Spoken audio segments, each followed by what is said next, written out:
4 समास को पूरा कर लिया था।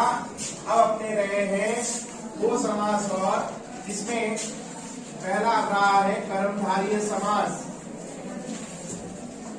कर्मधारय समास परिभाषा क्या कहती है, पहले इसको समझे कि जिस समस्त पद में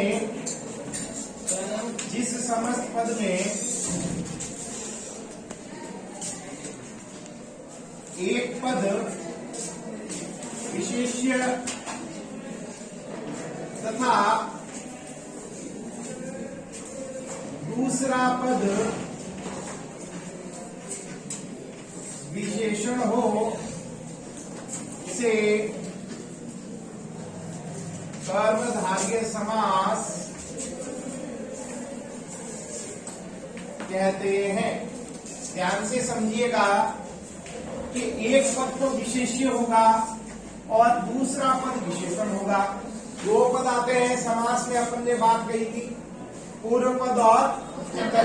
इतना नहीं आपको, पूर्व पद और उत्तर पद समास में 2 पद आते हैं। अब कर्मधारय समास में एक पद विशेष्य होगा, एक पद विशेषण होगा। देखें, जब हम विशेषण को पढ़ते हैं तब विशेष्य का मतलब, विशेष्य का जो मतलब होता है वो कोई नाम या संज्ञा जिसकी विशेषता बताई जाएगी। विशेष्य क्या होता है, जिसकी विशेषता बताई जाए, जिसकी विशेषता बताई जाएगी।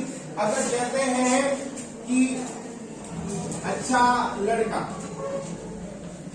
अब देखो अच्छा लड़का में विशेषण क्या है, अच्छा, और विशेषता किसकी बताई जा रही है, लड़के की। तो ये लड़का क्या हो जाएगा, विशेष्य हो जाएगा।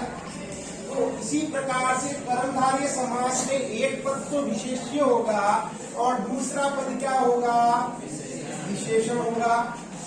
अब जिसमें विशेष्य विशेषण पद आ जाता है उसमें कर्मधारय समास हो जाता है। याद रखने के लिए, विशेष्य विशेषण पद इसमें आता है कर्मधारय समास। समझ में आ गई बात। अब देखो उदाहरण देखें, नील कमल। नील कमल,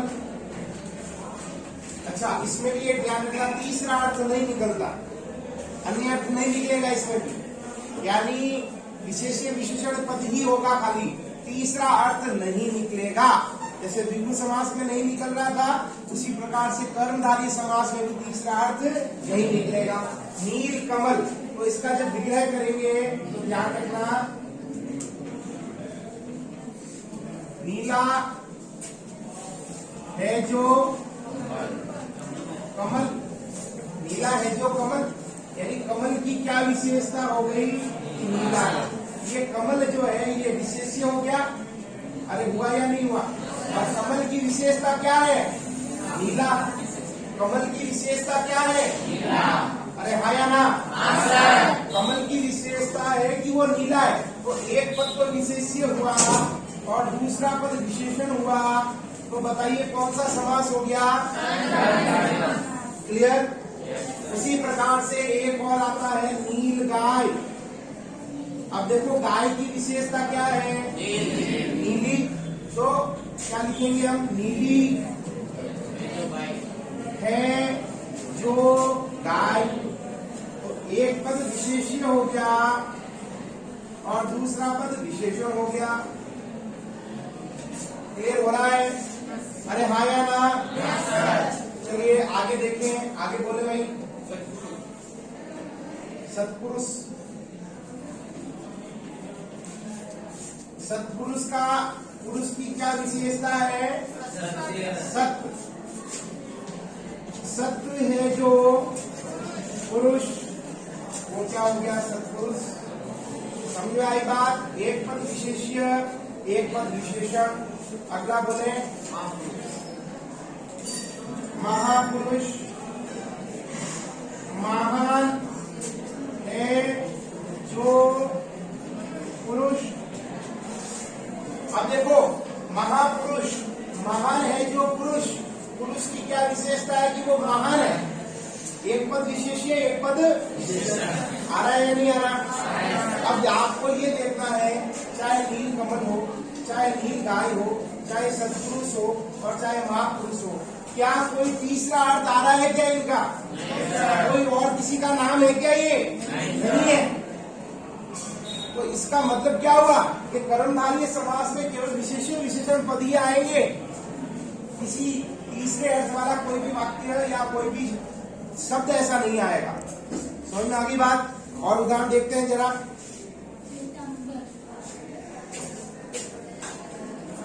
तो विशेषण विशेषण वाले पद में कौन सा समास होगा?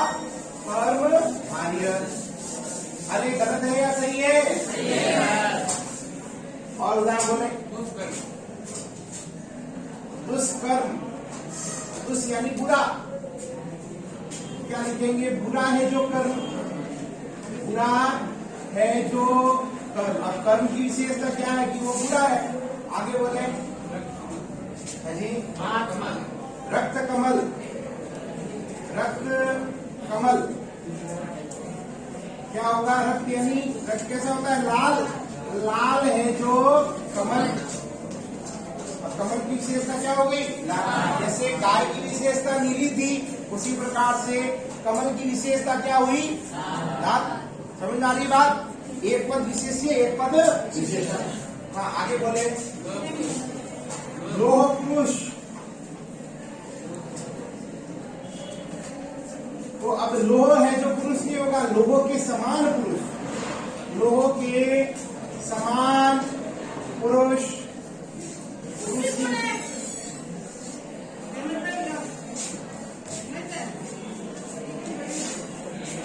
लोह के समान पुरुष यानी पुरुष की विशेषता क्या है कि वो लोह के समान है, मजबूत है। लोह नहीं है यहाँ पे पुरुष, लोह के गुणों को यहाँ पर लिया गया। लोह की विशेषता को पुरुष के अंदर कंपैरिजन किया गया, उसको समान बताया गया। इसलिए इसमें पुरुष की विशेषता क्या होगी? लोह के समान। और बोलिए,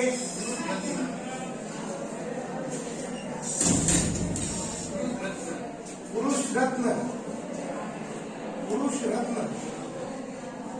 पुरुष रत्न तो क्या हो जाएगा इसका?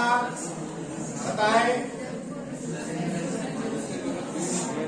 जी। हाँ, या रत्न के समान पुरुष। रत्न के समान पुरुष।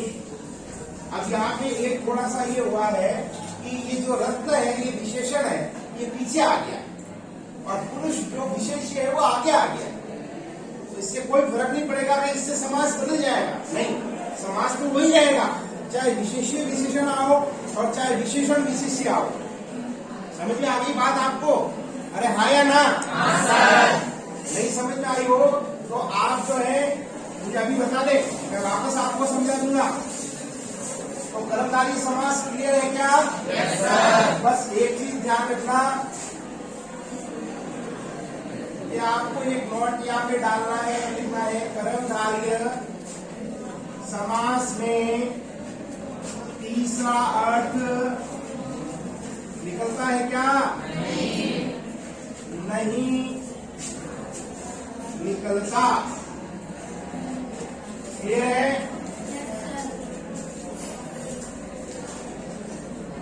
और जो अब अंतिम समास है वो हम ले रहे हैं, वो है आपके बहुब्रीहि समास, जो अधिकतर पूछा जाता है।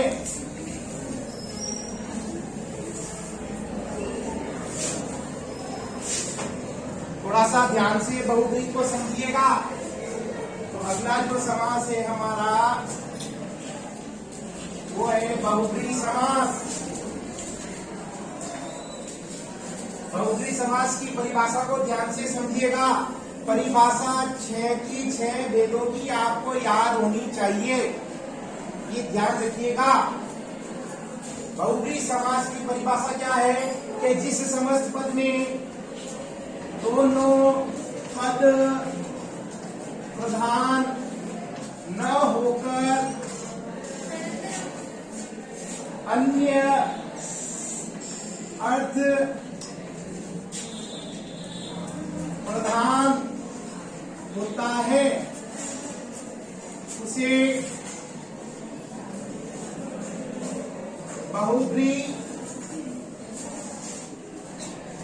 समास कहते हैं।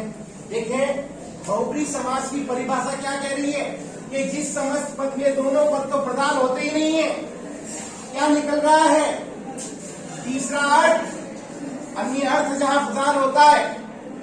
जैसे अपन ने एक उदाहरण समझा था,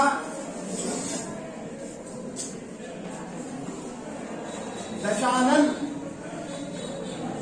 ये आनंद, आनंद का मतलब मुख और दश का मतलब 10, 10 है जिसके मुख। अब यहाँ पर जब तक हम इसका विग्रह नहीं करेंगे तब तक दशानन हमारे लिए केवल दशानन रहेगा, दशानन से कोई अर्थ नहीं निकल रहा। दशानन का जब हम विग्रह करेंगे कि 10 है आनंद जिसके, अर्थात हम क्या समझे, इसका अर्थ क्या है, रावण। तो यहाँ पर दश और आनंद का कोई महत्व नहीं है। जब हमने इसका विग्रह किया है तब हमें ये समझ में आया कि इसका अर्थ तो क्या होगा, अन्य अर्थ होगा। तीसरा अर्थ है, क्या होगा तीसरा अर्थ, रावण। समझ में आई मेरी बात?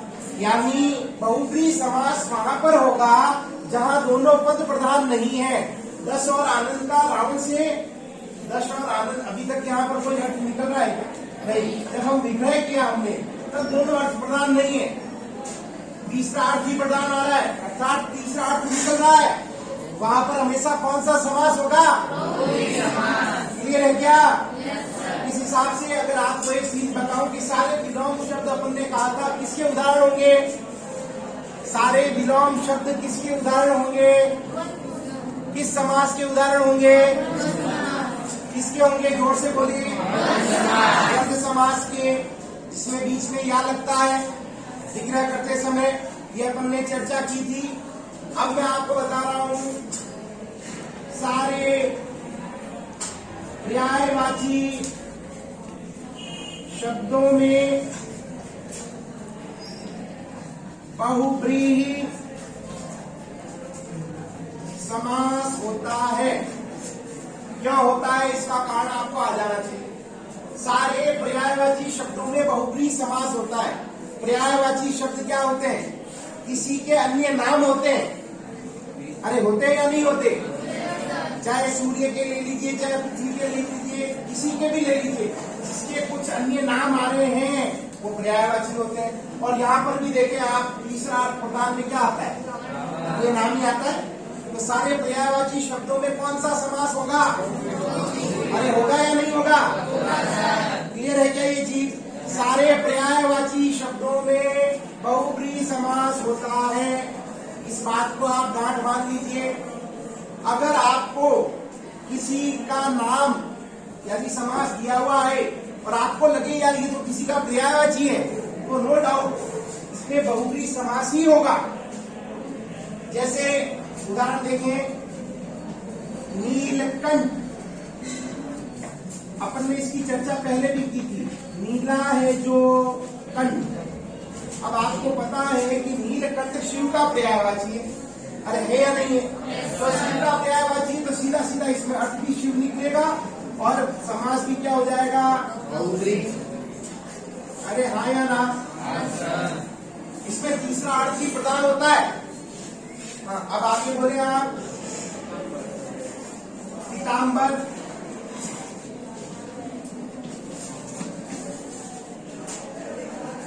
पित्त है जो अंबर, पीताम्बर, पीताम्बर शब्द कृष्ण के लिए भी आता है और विष्णु के लिए भी आता है, यानी दो इसके अर्थ होता है, कृष्ण और विष्णु। तीसरा अर्थ सब में निकलेगा। और बहुब्रीहि समास करते समय आपको तीसरा अर्थ भी लिखना होता है। जब हम तीसरा अर्थ नहीं लिखते हैं तो फिर वह बहुब्रीहि नहीं रह जाता। जब हम बहुब्रीहि समास को बता रहे हैं, या उसका अपन बता रहे हैं कि इस पद के अंदर बहुब्रीहि समास है, तो आपको तीसरा अर्थ भी लिखना पड़ेगा। और बताइए, चतुर्भुज, इसकी चर्चा अपन ने किसमें की थी बताएं? चतुर्भुज शब्द की चर्चा हमने किस समास में की थी? द्विगु समास में की थी। कोई बता सकता है कि इसकी चर्चा वहां पर क्यों की गई थी? जी,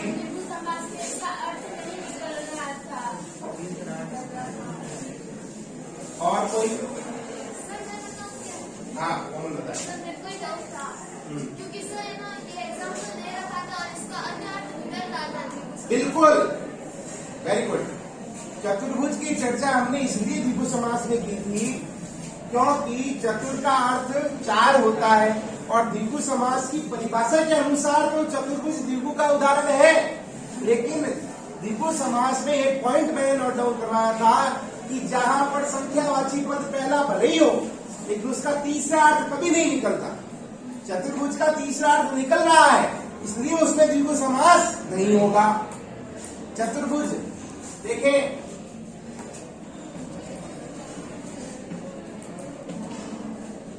चतुर्भुज क्या हो जाएगा?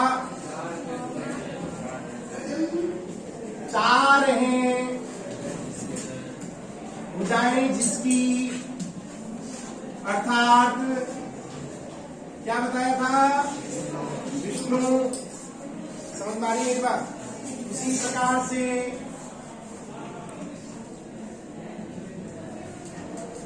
षडानंद, षड यानी 6 हैं आनंद जिसके, अर्थात कार्तिकेय। कार्तिकेय को जानते हैं ना आप सब लोग? बड़े पुत्र कार्तिकेय। चतुरानंद 4 हैं आनंद यानी मुख, आनंद जिसके, किसके हैं 4 मुख बताइए? ब्रह्मा के। Very good, Brahma. और बताएं उदाहरण? लंबोदर कौन सी संधि है अगर मैं पूछूं तो आपसे? लंबोदर। मात्रा देखते ही पहचान जाना चाहिए आप, इतना शानदार संधि करवा रखा है मैंने आपको कि मात्रा देखते ही तो आना चाहिए इसमें। गुण संधि। अरे जी क्या करते हैं आप? ए और ओ पहचान करवाइए। ए और ओ देखते तो गुण लगाना है, तोड़ने तो बाद में है आपको। लंबा, लंब, उसका संधि विच्छेद करेंगे तो क्या होगा? लंबा प्लस उधर, या लंब प्लस उधर भी हो सकता है।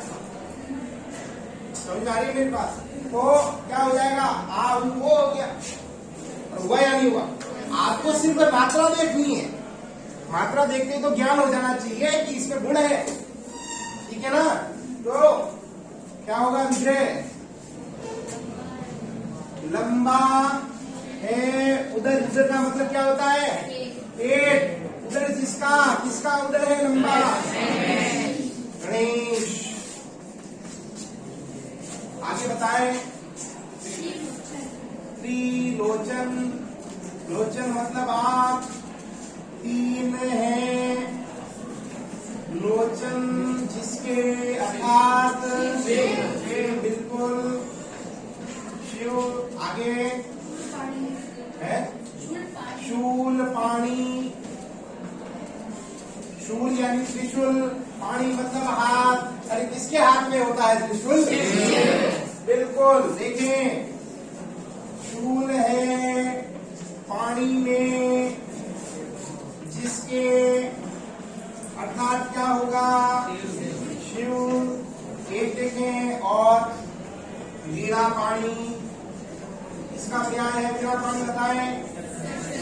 सरस्वती का, तो तीसरा अर्थ भी सरस्वती होगा। वीणा है पानी में जिसके, पानी यानी हाथ, पानी नहीं है यहाँ पे, पानी यानी क्या होता है? हाथ।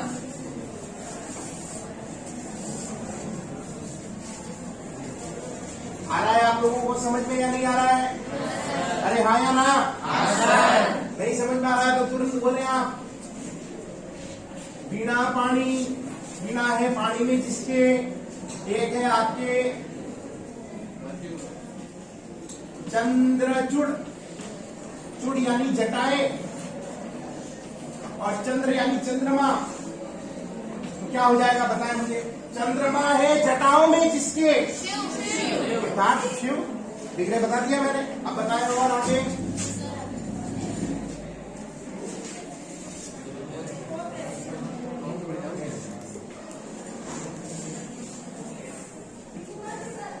अगला बोले, एक है चंद्रमौली। चंद्रमौली, मौली का मतलब मोड़ी नहीं होती, सिर। चंद्रमा है सिर पर जिसके, मौली पर जिसके, अर्थात अरे सही है या गलत है? सही है। आगे और कुछ उदाहरण। राजीव लोचन। राजीव लोचन का मतलब क्या होता है? आंख। अरे होता है या नहीं होता? राजीव का मतलब क्या होगा, कोई बता पाएगा? बिल्कुल, राजीव का मतलब होता है कमल। अरे क्या लिखेंगे आप इसमें? कमल के समान नेत्र है जिसके, किसके थे कमल के समान नेत्र? नहीं जी, राम। विष्णु के ही तो अवतार है ना, राम। राजीव लोचन किसको कहा गया? राम को कहा गया। राम ने, राम की जो माता थी, राम की माता का नाम कौशल्या। वो कौशल्या माता अपने पुत्र राम को कहती थी कि तेरे नेत्र राजीव के समान अर्थात कमल के समान। तो जब से उनका नाम पड़ गया राजीव लोचन, वो राम का पर्याय है। अब यहाँ विष्णु लिखा है तो मैं उसको गलत नहीं करूंगा, क्योंकि राम अवतार किसके थे? विष्णु है। समझ में आगे नहीं बात आप? ठीक है। तो ये आपका बहुब्रीहि समास। अब आपको मैं छह परिभाषा जो है एक बार शॉर्ट के अंदर वापस बता देता हूँ। परिभाषा बहुत महत्वपूर्ण है। परिभाषा जब तक याद नहीं होगी तब तक उदाहरण भी हम नहीं कर पाएंगे। समास आपका मैंने वेल अप टू डेट करवा दिया है, तो आपको याद होना ही चाहिए और गलती नहीं होनी चाहिए। अभिभाव समास क्या होगा बताएं? पूर्वपद प्रधान। अरे हाँ या ना? दूसरा तत्पुरुष समास, बोलते जाए क्या होगा? उत्तर पद प्रधान।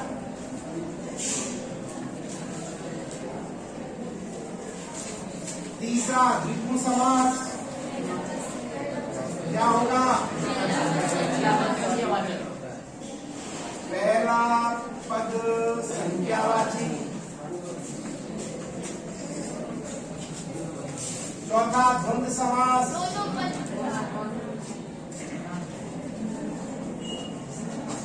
क्या होगा? दोनों पद प्रधान। क्लियर है? और दो रहे और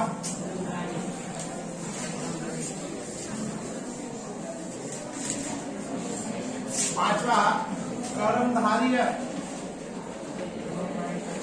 कर्मधारीय समास। विशेषण विशेष्य समास। विशेषण विशेष्य पद लिख सकते हैं याद रखने के लिए। और छठा बहुब्रीहि।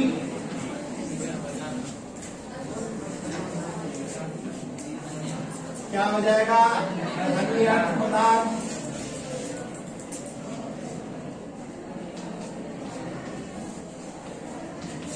क्लियर है? ये छह समास आपके सामने है। छहों को हमने अच्छे से समझा है और आशा करता हूँ आपको समझ में आया होगा और आप किसी प्रकार की गलती परीक्षा के अंदर नहीं करेंगे। ये जी इसके अन्य महत्वपूर्ण भी अन्य उदाहरण जो है वो भी आप देख लीजिएगा। कोई नहीं समझ में आए तो तुरंत आप मुझे बता दीजिएगा। धन्यवाद।